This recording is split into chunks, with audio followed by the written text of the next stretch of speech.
If you've been playing guitar for a while, you've probably learned a bunch of chords and probably put them into different categories at this point. So we have like open chords like G, E minor 7, A add 9. And then after you learned open chords, you probably moved on to bar chords.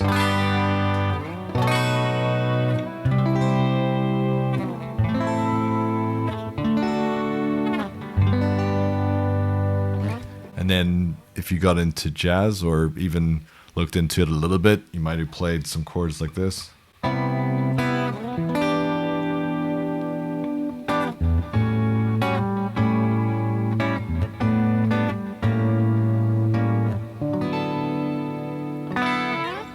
Where do you go after that? I remember hearing a video of Joe Pass talk about how to build your own chord voicings. And he had this one line where he said, you want to make one note every note. So give an example. So if I pick this G note and then I pretend that it's the root note. So if this G is the root note, then the chord we're going to put underneath it is a G note on top, and it's functioning as the root note of a G chord. You could try to find that G in multiple places. So, and then try to build another G chord here. After that, you ask the next question. So, okay, we've done it as the root note. So what would it be if it was the third? So, and also you have to decide which third. So if G would be the minor third, that would be as part of an E minor chord. So you're trying to find a voicing where, let's say a traditional E minor chord, you'd probably play where the highest note in the chord is the high E. But because this G note has to be there now. And then again, it's like, what is that here? Obviously at the beginning, when you're asking yourself whether it's like, what if it was the root note? What if it was the third? You're going to get quite basic chords. But obviously we're going to keep going with this. It's like, what if it's the 5th, the 7, the 9, the 11, the 13? And then you start finding that you have to think about it for a second and try to find, some interesting voicings to make it work. So let's keep going. So we'll still stick with this G. So what if it was the major third? When it was the minor third, it was the minor third of E minor.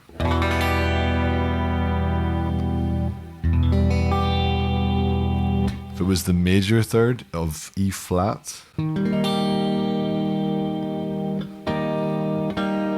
let's hear the difference between those two.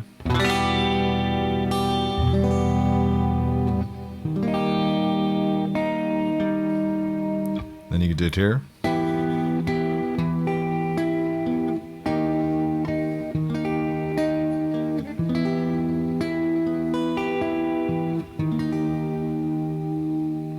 Now let's go to the next one. So if this was the 5th, could be the 5th of regular C chord. And again, even that's giving you a different chord voicing, because like a traditional open C is going to have E as the melody note.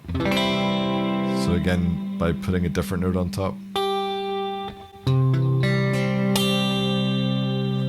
And then here could be, or maybe you still use a bar chord, but because now you know that you want that G to be the high note, you only go as far as that. Because normally if you just strum, you'd get the root note. Right, but okay, let's pretend it's the 7. Could be the 7 of A7. So it could be, right? Because again, if you play it like a kind of traditional open A7, you have the open E as the high note, which is the 5th. But this time you get the 7.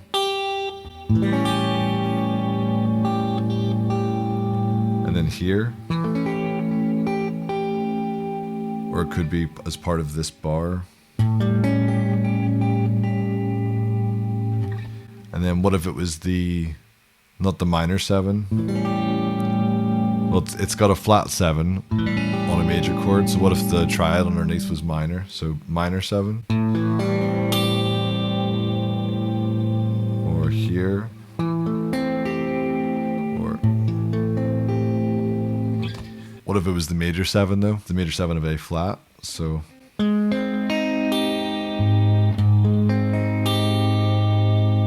your difference between those two? So A7 where it's the flat 7 on top. And then make it the major 7.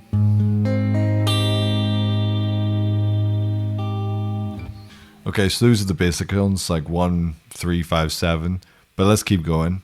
So what if it was the 2 or the 9, whatever you want to call it? That popular Hendrix chord uses that, right? So it's the 2 of F. So F's 1 and G is 2.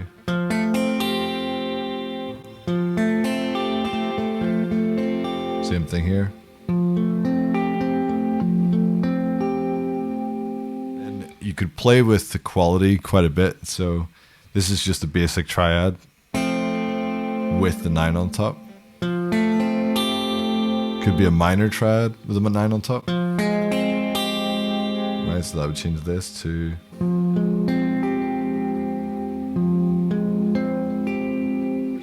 Could be not F add 9, but just F9.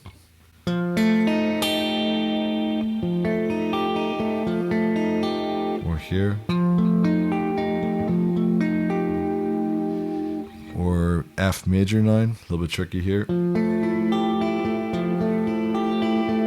Or here.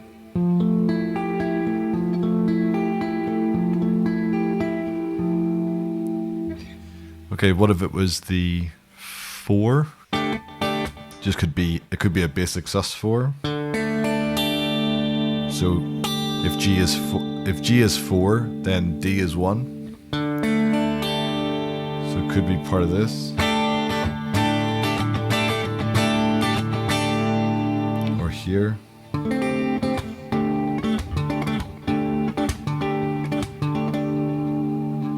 Or it could be the 11 on a D minor 11 chord. Maybe or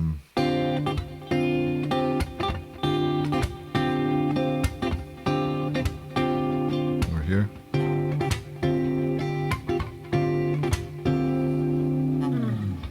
What if it was the sharp 4 of D flat? So not, but.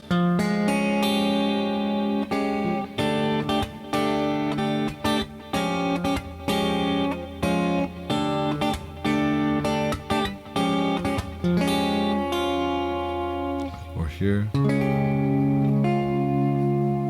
Or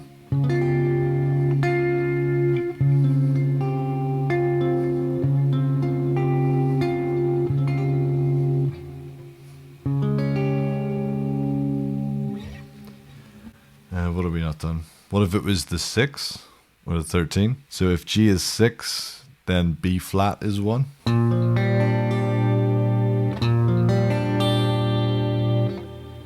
B flat 6. Or here.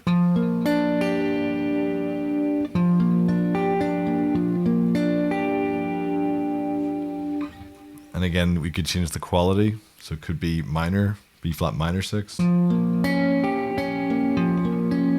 Major 6. Minor.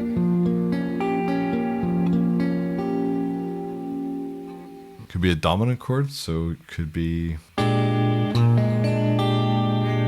or the kind of classic jazz shape for that.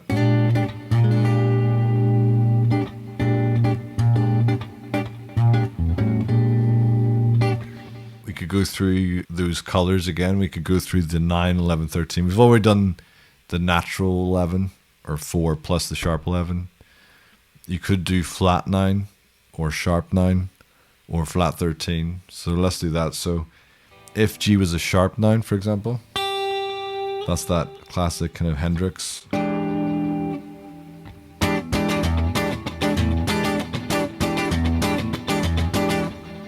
Which you can also do here. The tone's slightly different when you play it on the higher strings. Doesn't sound quite right.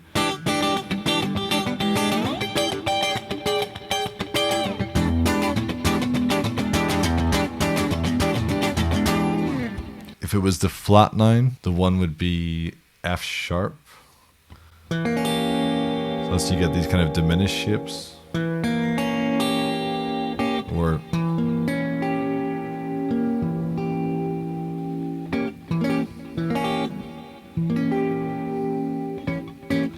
lastly, it could be a sharp 5 or flat 6, flat 13, however you want to spell it. So if that is the sharp 5, that makes the root note or the 1 B. So that would be this or this. Okay, so now I'm going to play through a lot of the stuff that I just talked about, but in quicker succession. So you can see how, because the melody note's G, like it's not like we've played a melody, there's been one note on top the whole time, but just how different this one note can sound depending on what chords is underneath it. So I'll try to think of the ones I did plus throw a few more in, really making me think about how many chords I could potentially play. And then if I think of where that melody note is, you know, maybe not there, but you know, finding that note on several strings and then seeing what chords you can build in that position. G is the root.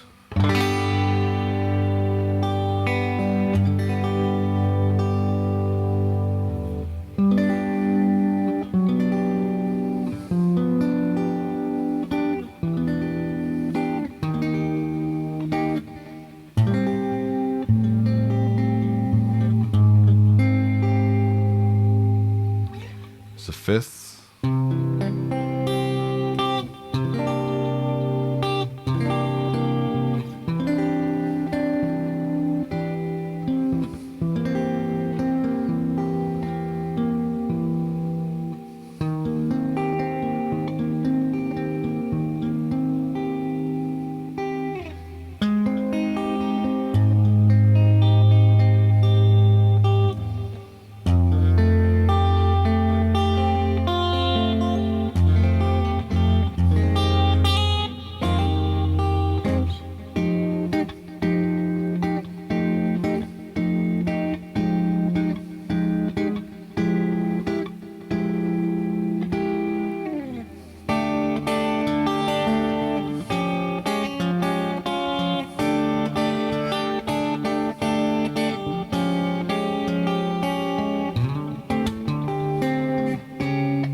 Hopefully you can use that to find some chords of your own that you might not have thought of, or at least find new positions for the same chords that you know already.